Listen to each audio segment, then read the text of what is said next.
What if God's glory didn't stay in temples, but moved left and returned? Ezekiel did not see God in a palace. He did not meet him in a temple filled with worship. He saw him in exile, far from Jerusalem, far from the altar, far from everything that once defined Israel's faith. By the river Chebar, in the land of Babylon, among captives who believed their story was over, heaven suddenly opened, and nothing was ever the same again. Ezekiel was 30 years old, the age when a priest should have begun serving in the temple. But the temple was hundreds of miles away, and Ezekiel was not standing before God. God came to him. The sky darkened.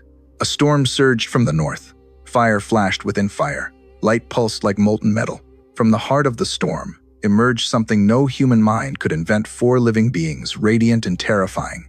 Each had 4 faces: a man, a lion, an ox, and an eagle. They moved without turning, guided by a force beyond gravity. Beside them were wheels within wheels, covered in eyes spinning in perfect harmony. Above them stretched a crystal-like expanse, and above that a throne, and on the throne, a figure like a man blazing with glory. This was not a local god. This was not a defeated deity bound to a ruined city. This was the God of Israel, mobile, sovereign, unstoppable. Ezekiel fell face down. The first lesson of the book is clear: God is not trapped by our losses. Then came the voice. Son of man, stand up. I am sending you. God was sending Ezekiel to a people who would not listen. A rebellious nation, hardened by generations of compromise. People who had ignored warnings for decades and now sat in chains, blaming everyone but themselves. Ezekiel was not called to be successful. He was called to be faithful. Then God did something strange. He handed Ezekiel a scroll, written on both sides, filled with words of lament, mourning, and woe. Eat it, God said. Ezekiel obeyed. And though the message was heavy with judgment, the scroll tasted sweet as honey. Because even judgment, when it comes from God, carries purpose. Ezekiel was appointed as a watchman. If danger came, and he warned the people, their response was their responsibility. If he stayed silent, their blood would be on his hands. This calling would cost him comfort, reputation, and eventually his own personal grief. And then the visions turned darker. God showed Ezekiel what was happening back in Jerusalem. Inside the temple, idols stood where holiness once dwelled. Leaders worshipped in secret. Priests turned their backs on God and bowed to the sun. The unthinkable happened. God's glory began to move. Step by step, it departed from the inner sanctuary to the doorway to the eastern gate, and finally, out of the city. The presence that once defined Israel left because the people had already abandoned him. Judgment was no longer delayed. But this was not the end of the story, because the same God who leaves corruption is the God who returns to restore. Ezekiel would soon see cities fall, nations collapse, kings humiliated, and empires reduced to silence. He would witness death on a massive scale. And then something no one expected. A valley, filled with bones, very dry bones. And God would ask a question that echoes through history. Can these bones live? The vision did not fade. Instead, Ezekiel felt himself lifted not by hands but by the Spirit. In a moment, he was no longer by the river. He was standing in a valley. A vast valley, silent, endless, covered with bones. Not buried, not hidden, exposed to the sun and wind. God led Ezekiel back and forth among them. There were many bones, and they were very dry. This was not recent death. This was decay beyond recovery. Then God asked a question. Son of man, can these bones live? It was not a test of optimism. It was a confrontation with reality. Ezekiel did not answer with faith-filled slogans. He did not pretend hope where none existed. Lord God, he said, you alone know. Then came the command. Prophesy to these bones. Ezekiel spoke not to people, not to armies, not to nations, but to death itself. As the Lord commands, he declared, you will live. And suddenly the valley responded. A sound, a rattling. Bone struck bone. What had been scattered began to assemble. Femurs found hips, ribs locked into spines, skulls aligned with necks. Order returned to chaos. Sinews formed, flesh appeared, skin covered everything. The valley was no longer filled with bones. It was filled with bodies. But something was missing. There was no breath in them. They looked alive, but they were not. God spoke again. Prophesy to the breath. Ezekiel called out to the winds from north, south, east, and west. And the breath came. It entered them. They stood. An exceedingly great army. This vision was not about anatomy. It was about resurrection. God explained what Ezekiel was seeing. These bones are the house of Israel. A people who said, our hope is gone. A nation convinced their future had ended in exile. God declared the opposite. I will open your graves. I will bring you back. I will put my spirit within you, and you will live. This was more than political restoration. It was spiritual rebirth. But the vision did not end there. God told Ezekiel to take 2 sticks. On one he wrote Judah, on the other Joseph. For centuries, Israel had been divided north and south, brother against brother. God commanded Ezekiel to join the sticks together. They became one people, one nation, one future. No more rivalry, no more fractured identity. And then came a promise that reached far beyond Ezekiel's time. My servant David will be king over them. Not David resurrected, but a ruler from David's line. One shepherd, one covenant of peace. An everlasting dwelling place where God would live among his people forever. But peace once restored would be tested. Ezekiel was shown a future invasion nations rising from distant lands, drawn like a storm toward a peaceful Israel. They would come confident, arrogant, certain of victory. But God himself would intervene. Earthquakes, confusion, fire from heaven. The invaders would fall without Israel lifting a sword. The message was unmistakable. Restoration does not mean vulnerability. God's presence is the ultimate defense. Then the vision shifted again. Ezekiel found himself standing on a high mountain. Before him stood a structure unlike anything he had ever seen. A templo, measured precisely, ordered perfectly, designed with intention and holiness. This was not a replica of the past. This was something new. And then the moment everything pointed toward. From the east, the glory returned. The same glory that once departed Jerusalem now came back. It filled the temple. God declared, "This is where I will dwell forever." From that sanctuary flowed a river, shallow at first, then deeper, then unstoppable. It healed the land. It transformed death into life. Even the Dead Sea came alive. At the end of the vision, Ezekiel heard the final name of the city. Not Jerusalem, not Zion, but this: the Lord is there. The story that began in exile ended in presence, and the God who once left because of corruption returned to remain forever. Before restoration could come, something else had to happen. Judgment, not whispered, not symbolic, but undeniable. While Israel wept in exile, the surrounding nations believed they had won. They mocked Jerusalem's fall. They celebrated Judah's destruction. They said, "Where is their God now?" God heard every word, and through Ezekiel he spoke back. One by one, the nations were summoned not to negotiate, but to answer. First came Ammon. They had clapped their hands when the temple burned. They laughed when Israel fell.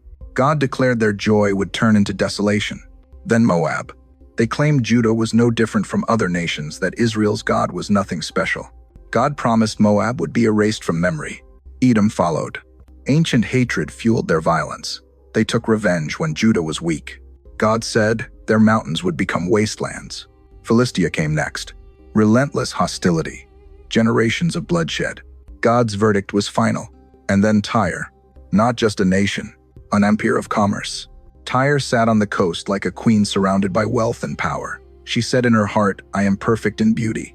Her ships crossed every sea. Her markets ruled the world. God described Tyre as a magnificent ship crafted with the finest materials, crewed by the best sailors. But pride was her anchor, and God shattered it. Tyre would sink. Her traders would watch from shore as the waves swallowed her glory. Then Egypt, the oldest power of them all. Pharaoh called himself a god. Egypt trusted its rivers, its armies, its history. God compared Egypt to a great monster dragged from the Nile, left to rot in the open. The message was relentless. No nation stands forever. No power escapes accountability. Kings fall, empires fade, but God remains. Then Ezekiel was shown something darker, a vision beneath the surface. He saw the descent of fallen nations, Assyria, Elam, Meshech, Tubal, all lying in the grave together. Once feared, now silent. Their swords still beneath their heads, but their power gone. This was not myth. It was theology. History itself bends under the weight of divine authority. But even as judgment thundered, hope flickered. God turned his attention back to Israel. "Enough," he said, "for my holy name." Israel's exile had dishonored God's reputation among the nations. So God promised action, not because Israel deserved it, but because his name demanded it. "I will gather you from the nations. I will sprinkle clean water on you. I will give you a new heart." This was not behavior modification. This was transformation. God promised to remove the heart of stone and replace it with a heart of flesh. Not external obedience, internal renewal. Israel would obey because they wanted to. Then came a stunning declaration. You will live in the land I gave your ancestors.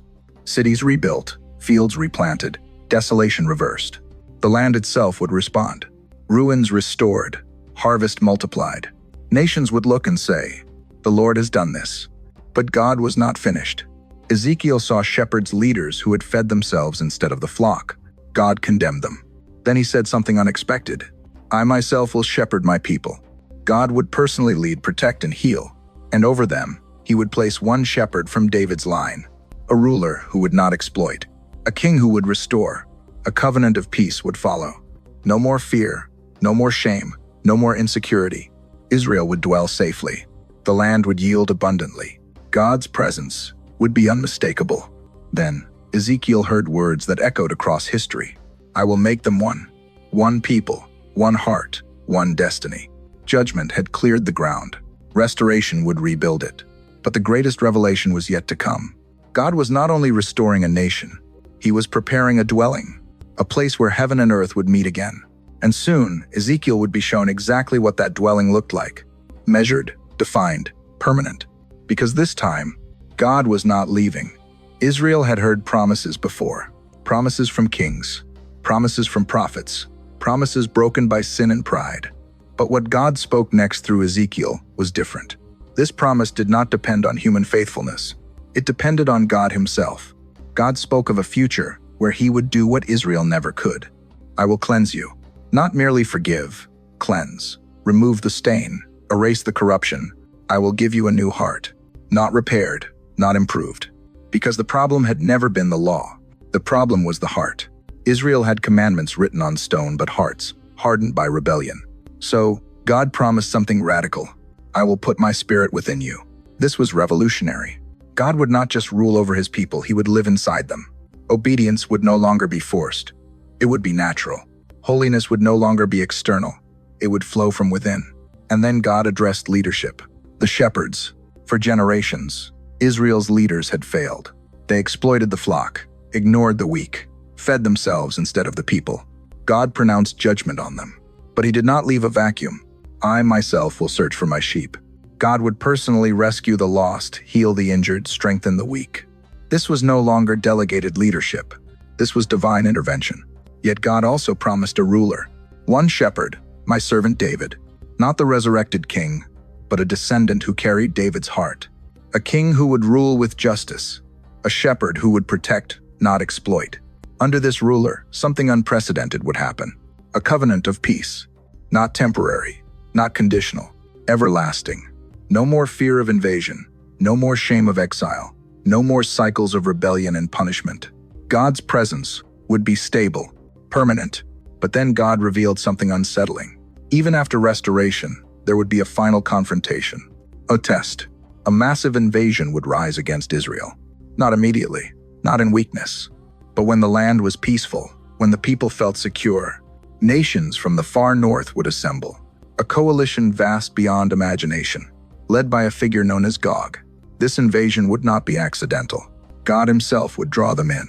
So the world would see the difference between human power and divine sovereignty. The armies would march confidently. Israel would be unprepared. No walls, no defenses. From a human perspective, disaster, but God had already decided the outcome. The earth would shake. Mountains would crumble. Confusion would turn the invaders against each other. Fire, hail, disease, judgment from heaven. Israel would not fight. God would. The victory would be total. So, complete that weapons would fuel the nation for years. So overwhelming that burial would take months. This was not just military defeat. It was theological. Every nation would know, "I am the Lord." After the final enemy fell, God would do something extraordinary. He would cleanse the land. Every trace of death removed. Every defilement erased. Because what came next required purity. Then, silence. No war. No threat. No rebellion. Only preparation. 25 years after Ezekiel first saw God by the river, another vision came. This one was different. No storm. No wheels. No thunder. Instead, measurements. Precise. Intentional. God transported Ezekiel to a high mountain in Israel. Before him stood a structure. A city-like complex. A man appeared radiant like bronze, holding a measuring rod. He spoke with authority. "Look carefully. Listen closely. Every wall was measured, every gate aligned, every threshold exact. This was not symbolic chaos. This was divine order. A temple, but not like the old one. This temple was not corrupted, not compromised, not temporary. It was designed for permanence. God was preparing a dwelling where his presence would never depart again. Every detail mattered, because this time, God was staying. And soon Ezekiel would see something he had not seen since Jerusalem fell. The return of glory. This was not a dream. This was not imagination. What Ezekiel saw was measured, precise, deliberate, intentional. Stone by stone, gate by gate, step by step.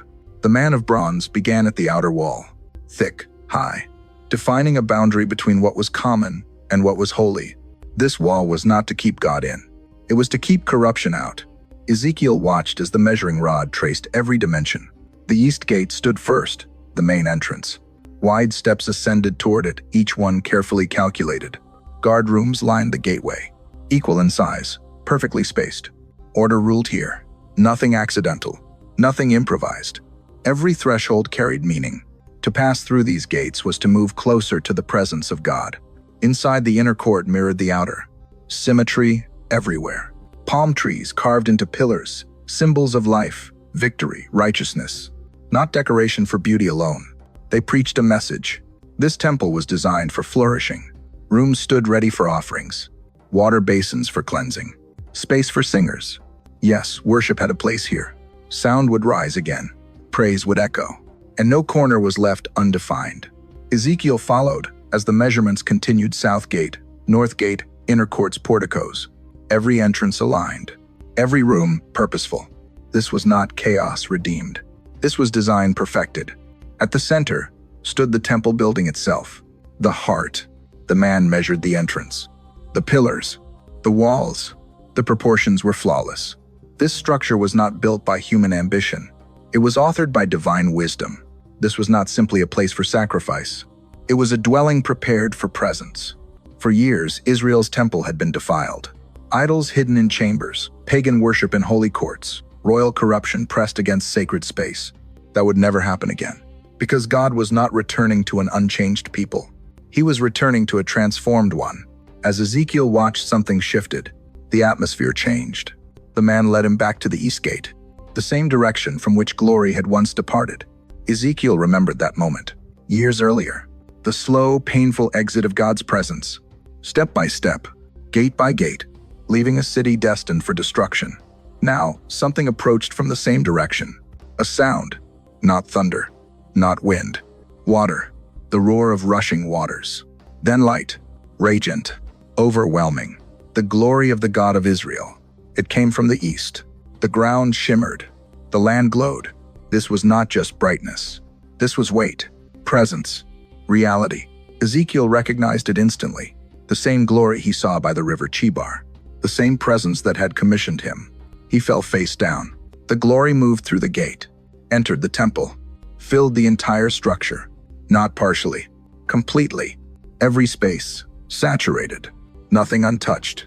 This time the glory did not pause. It did not hesitate. It settled. The Spirit lifted Ezekiel into the inner court, and the voice came not from heaven.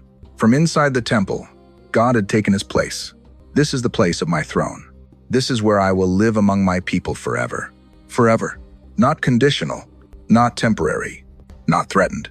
God addressed the past, the defilement, the proximity of idols, the betrayal of kings. That will never happen again.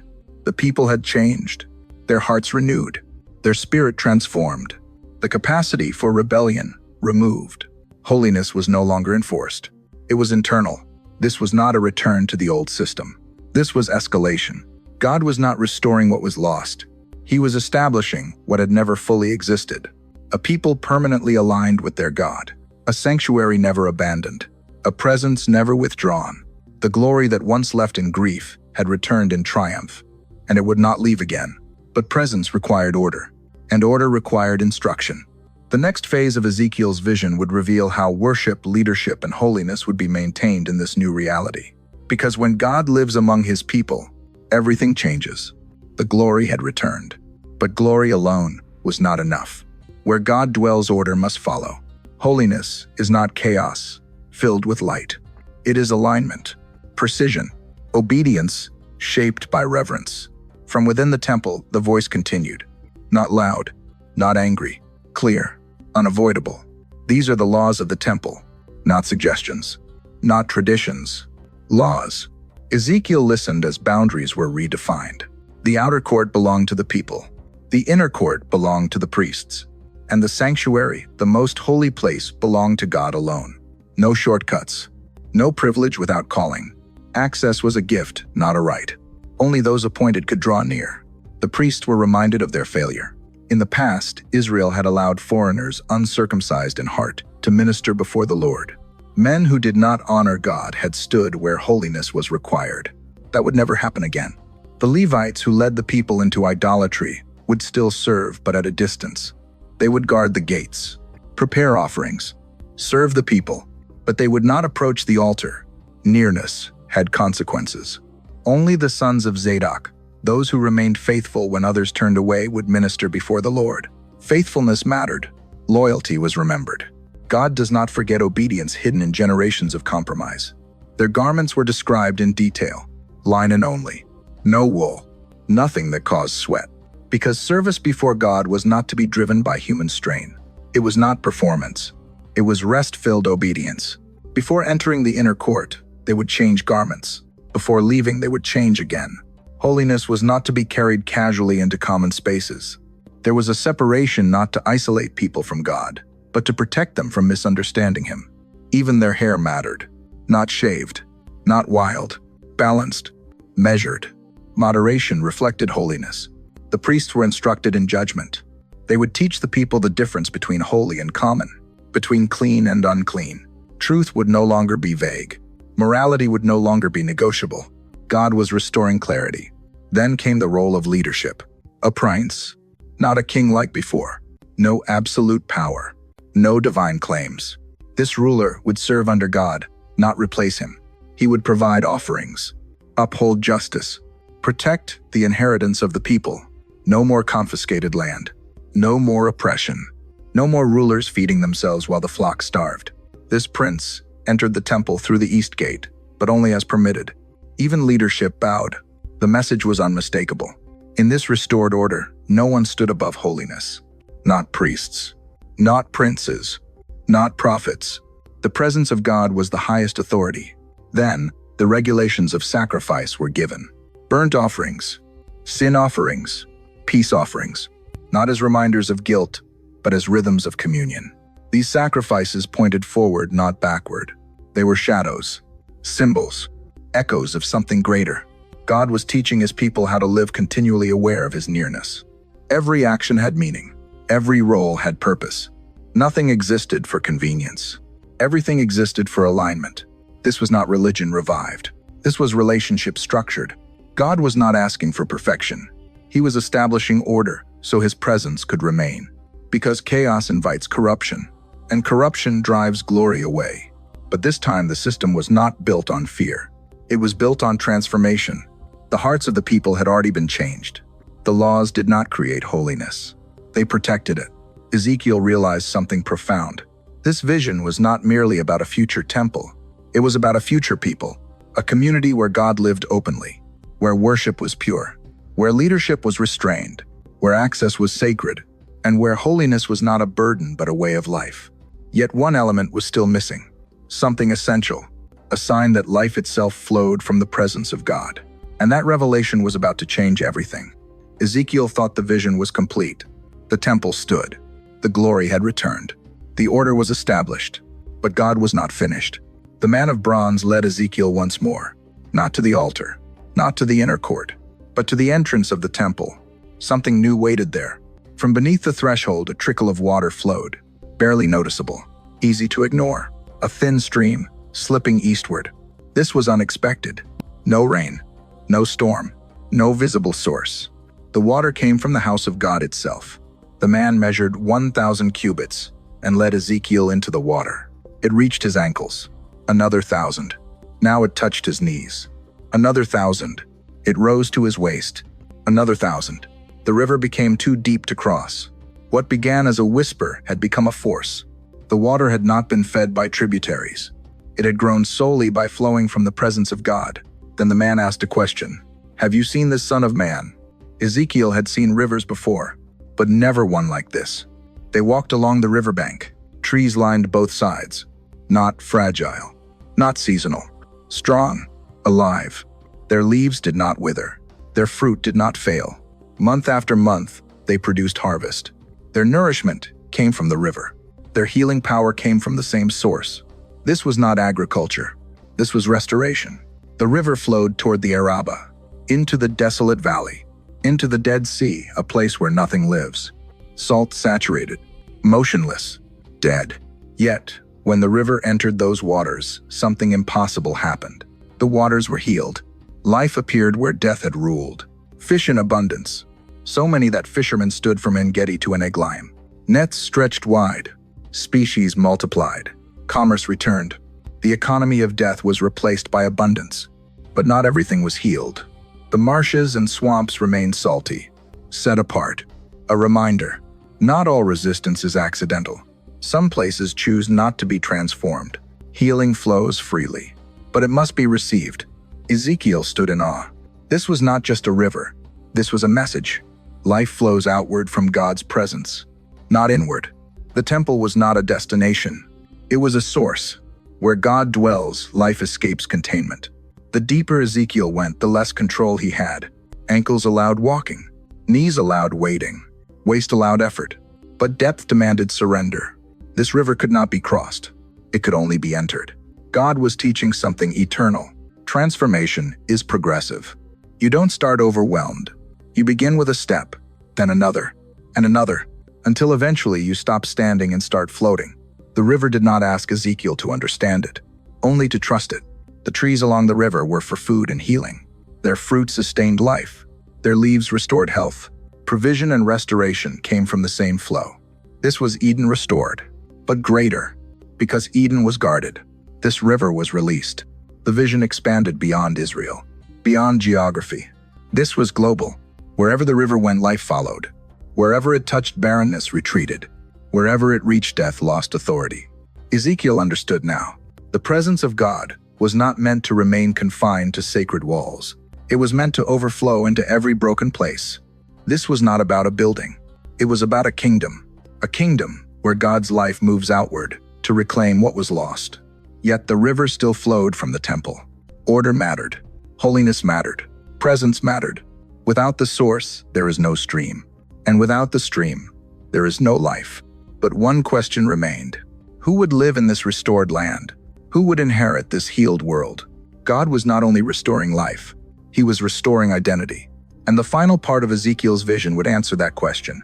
The river changed the land, but the land also needed order. Healing without structure would only repeat the past. So the vision moved again, from water to territory, from life to inheritance. Ezekiel was shown the borders of the restored land, not vague, not symbolic, defined, measured, from the northern boundary to the southern edge. God was reclaiming space. This land was no longer a battlefield of empires, no longer divided by conquest or politics. It belonged to God, and he was giving it back to his people. But this time, distribution would not follow human strength. No favoritism, no manipulation, no forgotten tribes. Each portion was assigned deliberately. The 12 tribes were named not as memory, but as reality. Joseph received 2 portions again. Ephraim and Manasseh restored. Levi, as before, did not receive land like the others. Their inheritance was proximity. They lived among the people serving, teaching, guarding holiness. But something had changed. Foreigners were included. Not conquerors, not invaders, sojourners. Those who lived among Israel and raised families there would receive inheritance as well. They were no longer outsiders. They were counted. God was correcting centuries of exclusion. The promise to Abraham was widening. This restored land was not built on bloodline alone. It was built on belonging. At the center of the land lay a sacred portion, set apart. This was not owned. It was reserved for the sanctuary, for the priests, for the Levites, for the city. God placed himself at the heart of the nation, not on the margins, not behind walls of fear. Central, accessible, present. The city itself was described, not ornate, not towering, balanced, measured. 12 gates, 3 on each side. Each gate named after a tribe of Israel: Reuben, Judah, Levi, Joseph, Benjamin. Every tribe had a way in. No tribe excluded. No tribe elevated. The city had no temple inside it, because the entire region had become holy ground. God no longer confined his presence to a single room. He had expanded dwelling. Then came the name, the final word of the vision. Not symbolic, not poetic, declarative. The Lord is there. That was the city's name. Not Jerusalem, not Zion, not David's city. A new identity, defined not by walls or kings but by presence. This was the reversal of exile. Exile meant God was distant. This city proclaimed God had settled in forever. Ezekiel understood now. Everything in the vision had been moving toward this moment. The temple, the glory, the laws, the river, the land. All of it pointed to one truth. God wanted to live among his people without interruption, without abandonment, without departure. This was not just future restoration.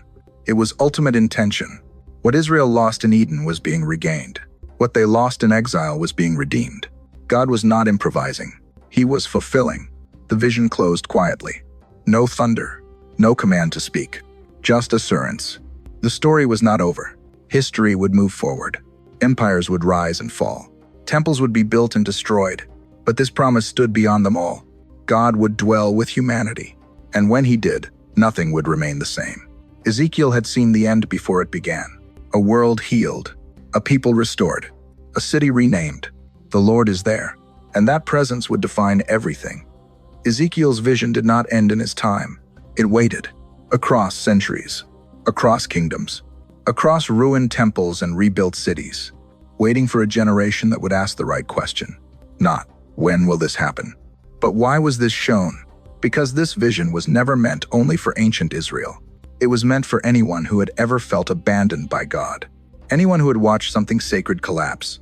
Anyone who believed their failure had permanently closed the door to God's presence.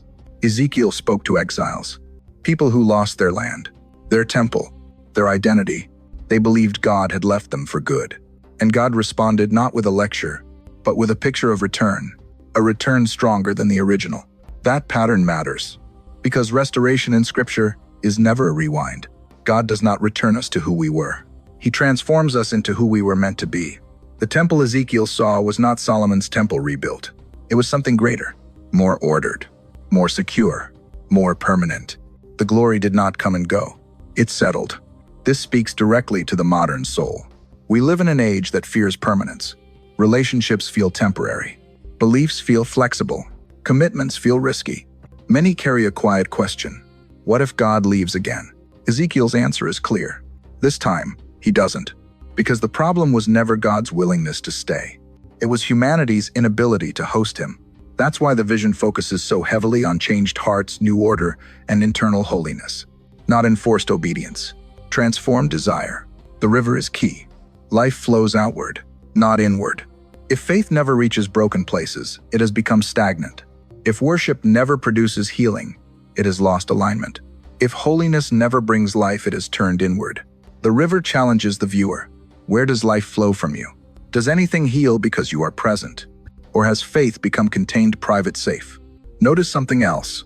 The river grows deeper the farther it goes. The more distance from the source, the greater the impact. This is counterintuitive.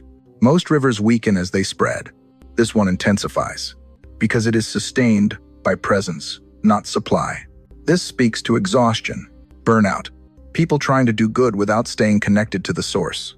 Ezekiel shows a different model. Depth comes from surrender, not effort. You don't cross this river.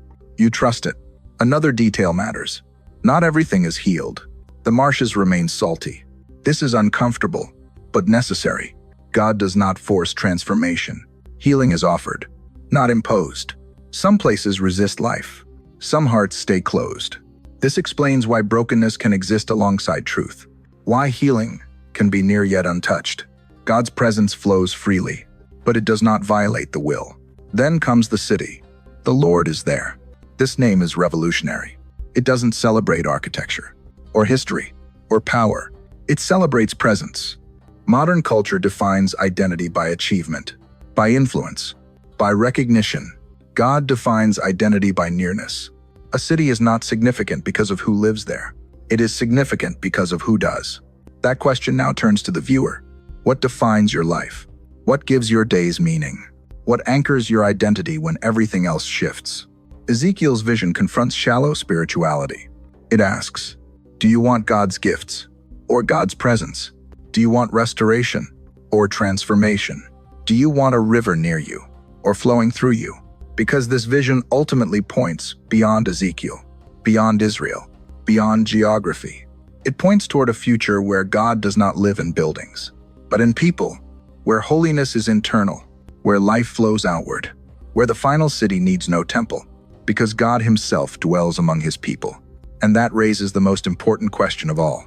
If God desires to dwell, are we becoming a place where he can stay? Ezekiel saw a temple, but centuries later someone stood in Jerusalem and said something radical.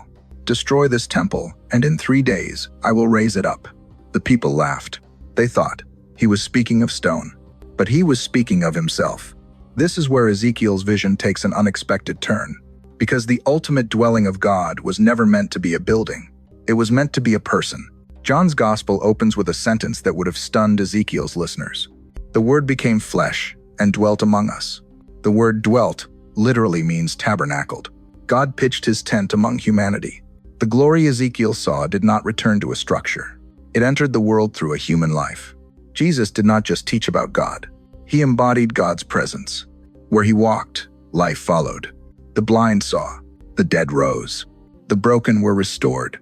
This was the river in motion, flowing from a living temple. Notice the pattern. When Jesus meets people, he doesn't pull them inward. He sends them outward. Go, follow, make disciples. The life flows. Then came the cross. At first glance, it looked like exile all over again. Darkness, abandonment. The presence of God appeared to depart. But something remarkable happened. When Jesus died, the temple curtain tore in two, top to bottom. The barrier fell. The most holy place was no longer restricted. Access was opened. Ezekiel's ordered holiness had found its fulfillment, not through stricter law, through transformed hearts. Then came the resurrection, and something new began. The risen Christ breathed on his followers. Receive the Holy Spirit. This was not symbolic. It was relocation. The presence of God moved from a place to a people. Paul later wrote it plainly. Do you not know that you are God's temple? This was unthinkable to Ezekiel's generation, but it was exactly where the vision had been heading. The river flows now from within, from hearts, from lives surrendered. The depth still increases. Faith begins shallow, then grows, until control gives way to trust. The healing still reaches dead places, families, cities, cultures, but not all accept it. Some marshes remain. Jesus himself said it. You were not willing. God's presence is offered, never forced. The final echo of Ezekiel appears in Revelation. John sees a city, a river, trees with healing leaves. But there is one striking detail. I saw no temple in the city, because the Lord God Almighty and the Lamb are its temple. The vision completes its arc. From a temple God leaves, to a temple God fills, to a world where God is everywhere. The Lord is there, no longer as prophecy, as reality. This reframes everything. Faith is not about visiting sacred spaces. It is about becoming one. Holiness is not isolation. It is overflow. Worship is not confined to sound. It is lived. And presence is not a moment. It is a residence. Ezekiel saw the blueprint. Jesus became the fulfillment. And the Spirit carries it forward. Which brings us to now. The vision did not end with revelation. It continues through people who choose to host the presence of God. People through whom life flows. People willing to go deeper. People who become living cities where one truth can be said. The Lord is there. But that truth demands a response. Because if God now dwells within, then how we live matters more than ever. And the final chapters of this story will confront that reality. Many people believe in God, but far fewer believe he is near. This is not atheism.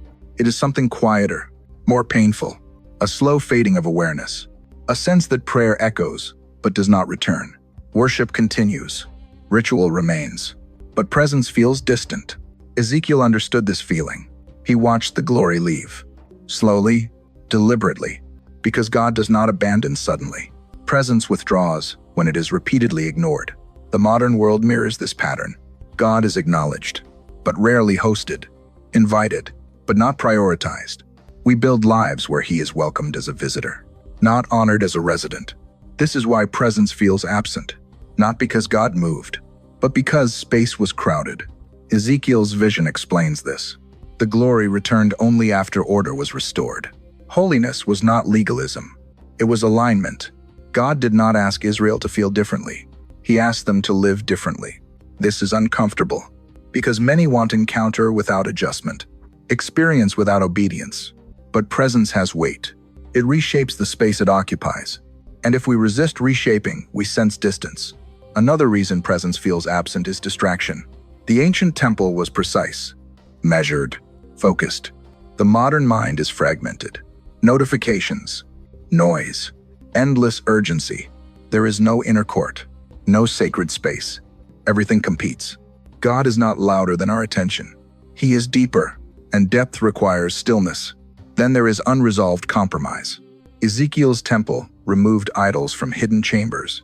Modern idols are quieter. Success, image, control. These do not announce themselves. They share space. And God does not compete for space. He claims it. The Levites who compromised still served. But from a distance, this detail matters. You can remain religious and still be far from presence. Activity is not proximity. Function is not intimacy. Only alignment brings nearness. Another overlooked truth is grief.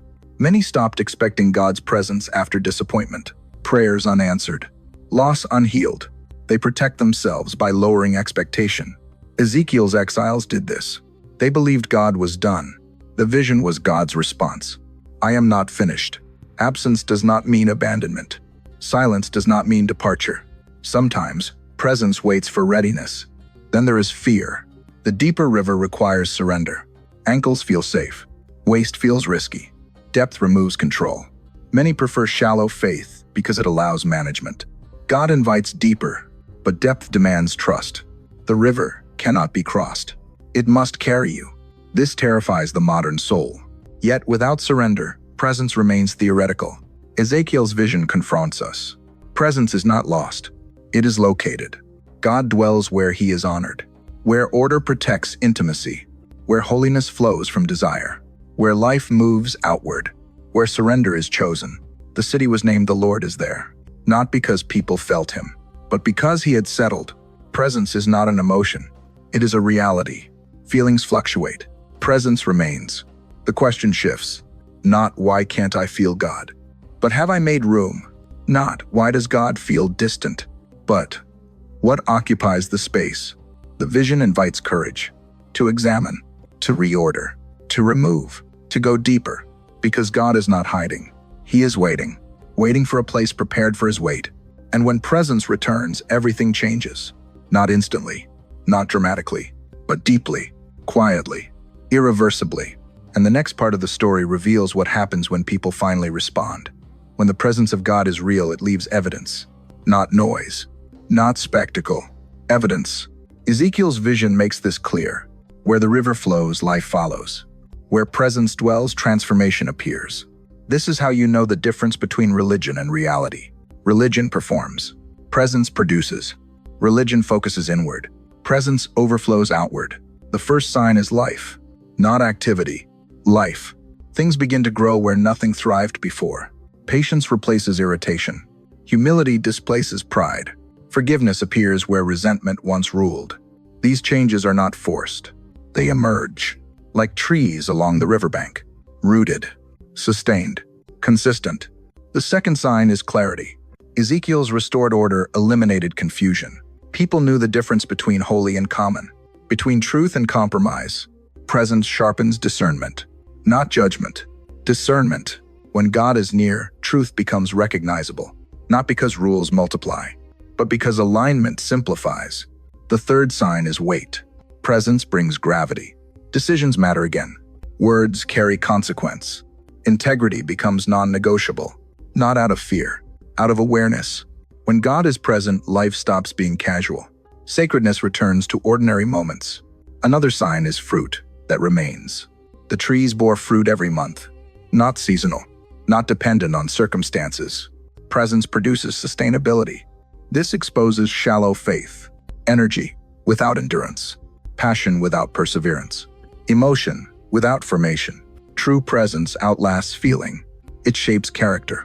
Then there is peace, not comfort. Peace, the kind that remains in uncertainty. The city was secure not because of walls, but because of presence. When God dwells, fear loses authority. Chaos no longer defines reality. Peace does. This is not denial. It is grounding. Then there is generosity. Life flowing outward always results in giving. Time, attention, resources. Healing never hoards. If faith makes us more guarded, something is misaligned. If belief isolates us, the river is blocked. Presence creates movement, always outward. Ezekiel also shows what presence is not. It is not perfection. The marshes still exist. Brokenness still appears. But it is surrounded by life. Failure does not dominate. Grace does. Religion hides weakness. Presence heals it. Religion manages image. Presence transforms substance. Religion builds systems to control behavior. Presence reshapes desire. This is why some resist it. Presence cannot be used. It cannot be leveraged. It cannot be domesticated. It requires surrender, and surrender threatens control.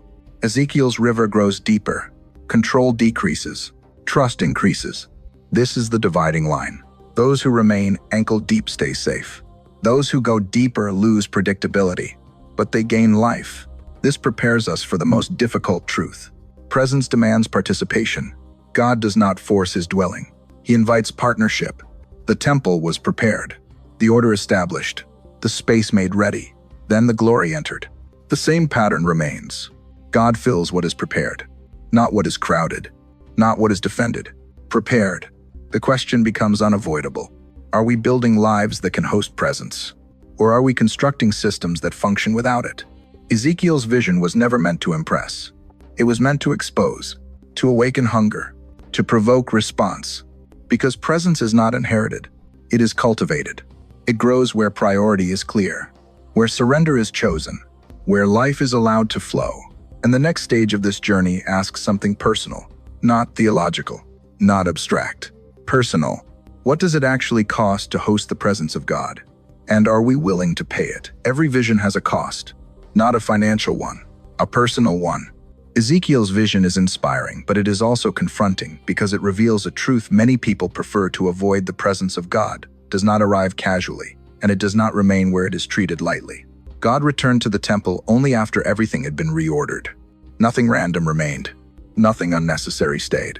Every space was defined, measured, and prepared. That preparation was not about architecture. It was about priority. Presence does not ask for perfection, but it does require surrender. And surrender always costs something we were holding on to. This is where many stop. They admire the vision. They desire the river. But they hesitate at the threshold. Because the first cost of presence is control. The deeper Ezekiel went into the river, the less ability he had to manage his own movement. At ankle level, he could still decide direction. At knee level, he could still resist the current. At waist level, effort was required just to remain standing. But when the river became uncrossable, the illusion of control disappeared completely. He could no longer walk. He had to trust. This is where faith shifts, from belief to surrender.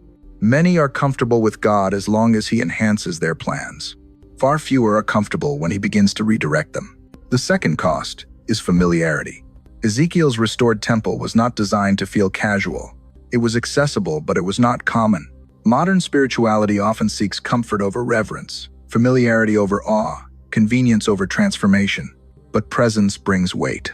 It reminds us that God is not a concept we manage, but a reality we respond to. When presence returns, excuses weaken, justifications lose strength. We become aware not only of God's nearness, but of our own misalignment. This awareness is uncomfortable.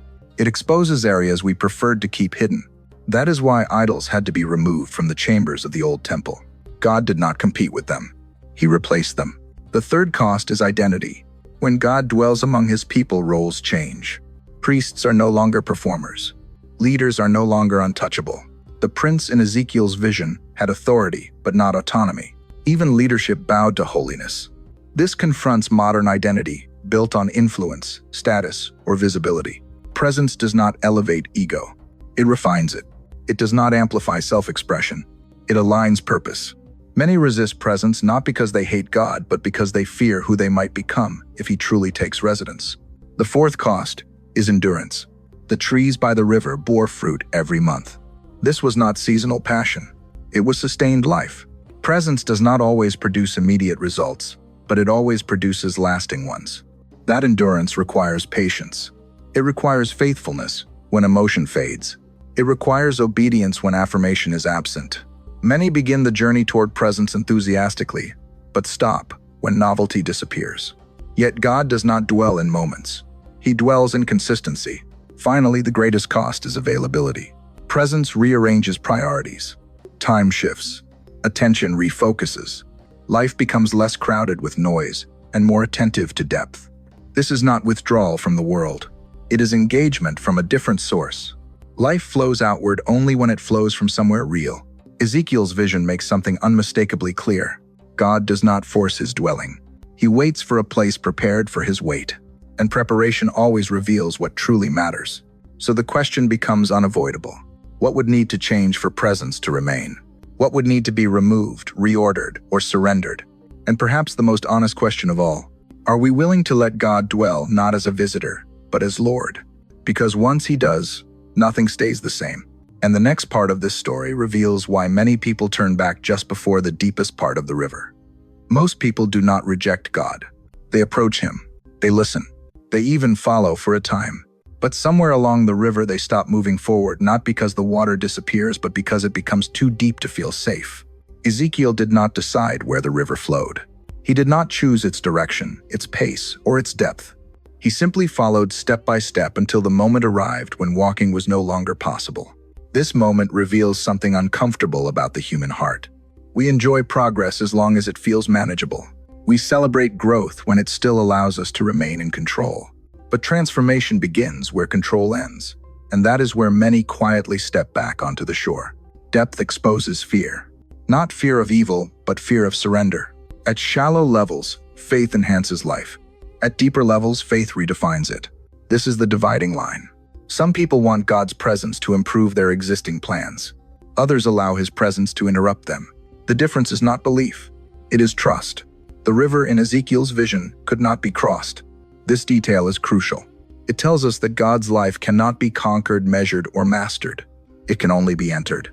But entering means releasing outcomes, timelines, and personal definitions of success. For many, that price feels too high. Another reason people turn back is exposure. Depth removes hiding places.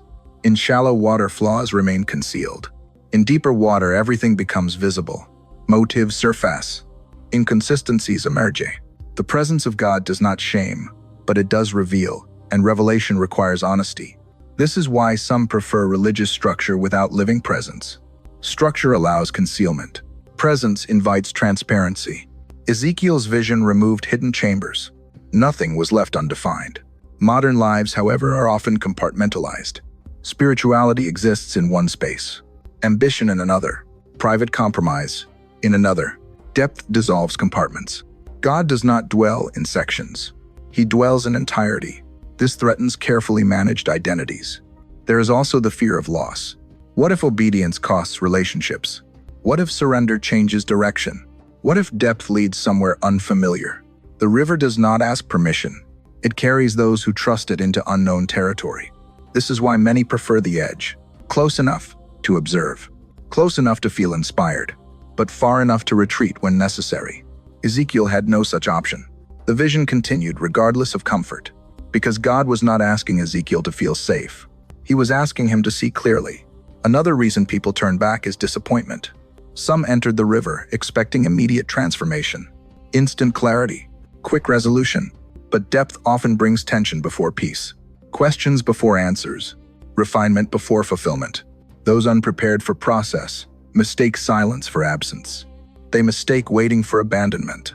Ezekiel's exiles did this. They assumed God was gone because he was quiet. The vision shattered that assumption. Presence was not absent. It was preparing something permanent. Finally, there is the fear of being changed beyond recognition. If God truly dwells within, then old patterns cannot survive. Old priorities fade. Old identities loosen their grip. This is unsettling. It feels like loss, even though it is liberation. Many retreat, not because they distrust God, but because they grieve who they are leaving behind. But the river does not destroy identity. It fulfills it. It carries people into who they were always meant to become. Those who turn back remain dry enough to return to familiarity. Those who surrender are carried somewhere new. Ezekiel stood at the deepest point, not because he was brave, but because the vision demanded honesty. There was no going back to shallow faith after seeing what depth contained. And this leads to the final movement of the story. Because those who remain in the river discover something the shoreline can never offer. A life defined not by safety, but by presence. And the final pages of this vision reveal what that life ultimately becomes. Those who remain in the river do not feel powerful at first. They feel vulnerable. Control dissolves slowly, not in a dramatic moment, but through a quiet realization that resistance is exhausting and surrender is strangely lighter than expected. The current does not rush them. It carries them. And in that movement, something profound begins to happen. They stop measuring progress. They stop counting outcomes. They stop asking how far they have gone and start trusting where they are being taken. This is the first transformation. Life is no longer navigated by certainty, but by presence. Those who stay in the river learn that God does not reveal the full path in advance. He reveals the next moment. And when that moment is embraced, another follows. Fear does not vanish instantly. It loosens its grip. The need to control every detail weakens. The pressure to perform spiritually fades. Depth replaces performance with relationship. This is where faith becomes less about doing the right things and more about being shaped by the right presence. The second transformation is identity. In shallow waters, people define themselves by comparison. In deep waters, comparison loses meaning. There is no standing, no ranking, no visible achievement, only movement and trust. Here the labels that once provided security begin to fall away. Success, failure, strength, weakness, all become secondary to direction. Who you are becomes less important than who you are becoming. This is why those who remain in the river often feel disoriented at first. Old reference points no longer apply. But disorientation is not confusion. It is recalibration. The third transformation is vision. Those carried by the river begin to see differently. They notice life where others see decay. They see potential where others see ruin. This is not optimism. It is alignment. The same spirit that brought dry bones together now sharpens perception. Suddenly, broken people are not problems. They are possibilities. Wounds are not weaknesses. They are entry points for healing. Pain is not meaningless. It is formative. This is how Ezekiel could speak life into death. Not because he was extraordinary, but because he was aligned. The fourth transformation is patience. Depth teaches timing. The river does not hurry. It flows steadily. Those who stay stop demanding immediate results. They stop panicking when progress feels invisible. They learn that roots grow in silence long before fruit appears. This patience is not passive. It is anchored. It trusts that movement is happening even when sensation is minimal. This is why the restored nation in Ezekiel's vision could endure seasons without fear. Their security was no longer circumstantial. It was relational. The fifth transformation is responsibility. Those who remain in the river eventually realize something unexpected. They are not carried for themselves alone. Life received becomes life released. The river that flows through the temple does not stop at the sanctuary. It moves outward, always outward. Depth creates stewards, not spectators.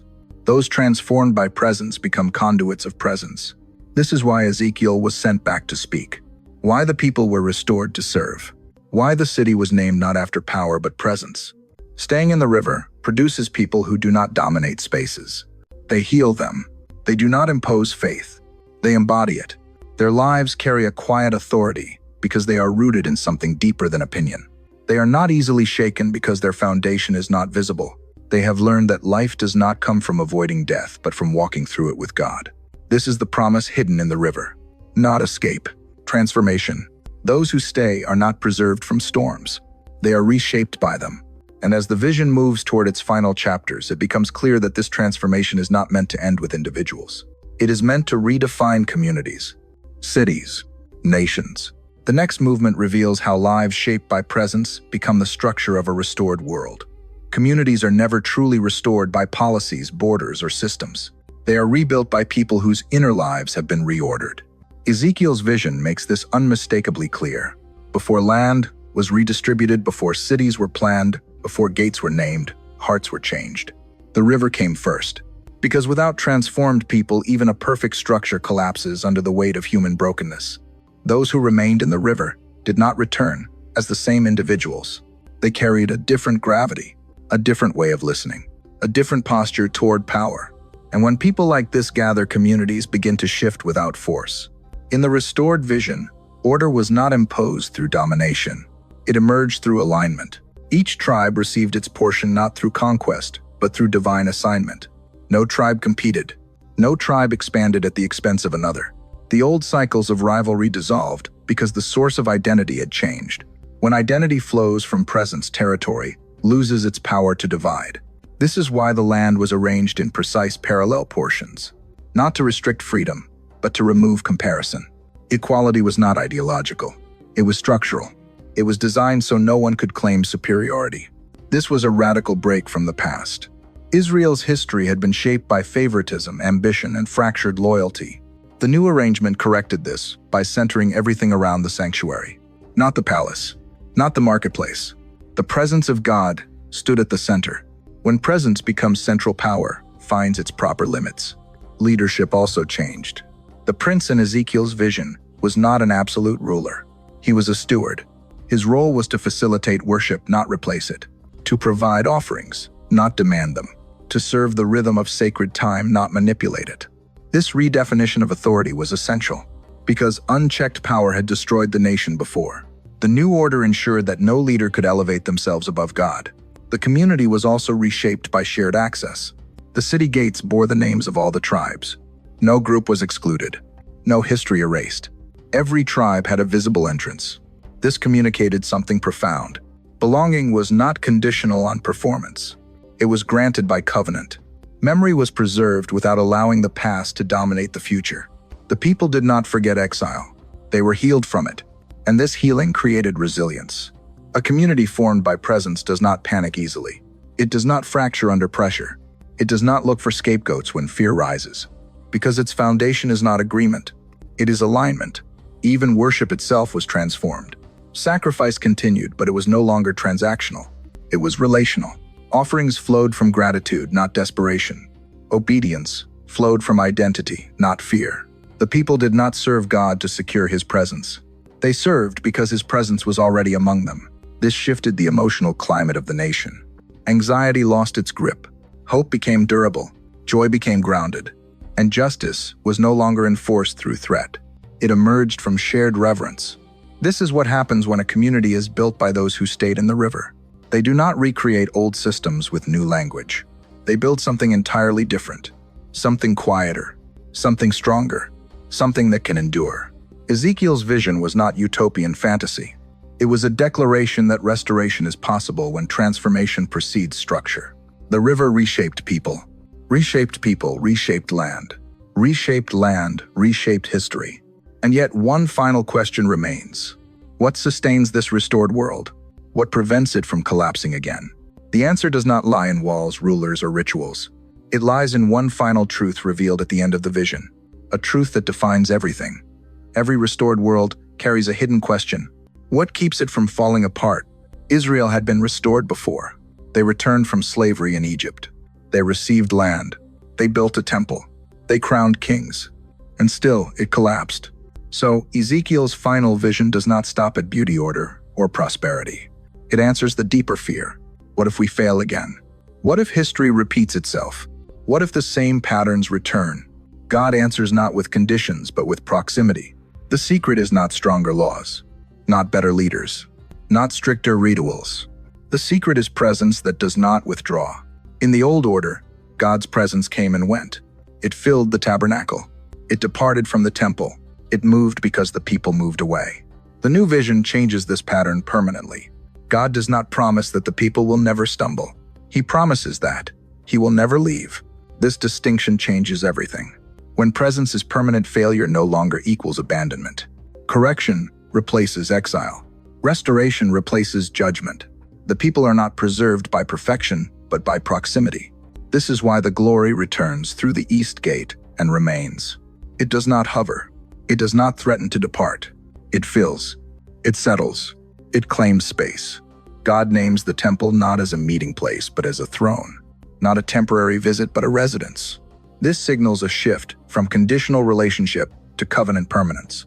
The people will still learn, still grow, still mature, but the foundation will not be removed. This is what prevents collapse. Presence changes how people respond to their own weakness. Instead of hiding, they return. Instead of justifying, they repent. Instead of running, they remain. Fear loses its ultimate weapon because abandonment is no longer on the table. This is why the priest's instructions are so detailed. Not to create pressure, but to protect proximity. Holiness is no longer about earning access. It is about sustaining intimacy. Boundaries exist not to exclude, but to preserve. The river that flowed from the temple is key here. It does not depend on rainfall. It does not fluctuate with seasons. It flows from the sanctuary itself. This means life is no longer dependent on circumstances. Even drought cannot stop it. Even failure cannot block it. As long as the presence remains, life continues to flow. This transforms how people see obedience. It is no longer a fragile contract. It becomes a response. People obey not because they fear losing God, but because they live with Him. This is the deepest change of all, and it reshapes time. The Sabbath is no longer escape from labor. It becomes rhythm of relationship. Festivals are no longer obligations. They are reminders. Sacrifice becomes celebration. Law becomes instruction. The entire system is redesigned to sustain presence, not replace it. This also reshapes memory. The people remember exile, but it no longer defines them. They remember failure, but it no longer predicts their future. Presence anchors identity in the present moment, not the past.